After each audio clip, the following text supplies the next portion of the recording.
আর ব্লগসে আপনাদের সবাইকে স্বাগত। আগের ভিডিওটা যারা দেখেছেন যে আমরা রোল খেয়ে কোথায় বেরোবো অনেকবারই বলেছি, তো আজকে আমরা সেখানেই চলেছি পুরো ফ্যামিলি, মানে 4 জনে মিলে। ওর বাবা কদিন পরে বাইরে চলে যাবে, তো তার আগেই ও একটা কম্পিউটার কিনবে ওর ঠাম্মির কাছ থেকে। তো ঠাম্মির দোকানে ও গেছে, আমরাও গেছি, আমরা বাইরে দাঁড়িয়েছিলাম, ও ভেতরে ছিল।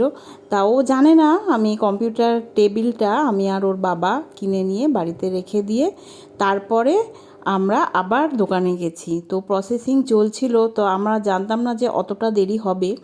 তো ওর বাবা ওয়েট করছিল।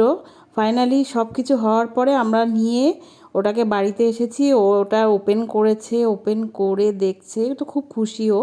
তো ও জানতো না যে কম্পিউটার টেবিলটা ওর ভাগ্যে আছে আর কি। ও ভেবেছিল অন্য কিছুতে রাখবে, তো এনে সেট করেছে। তো ভিডিওটা এই পর্যন্তই, টাটা।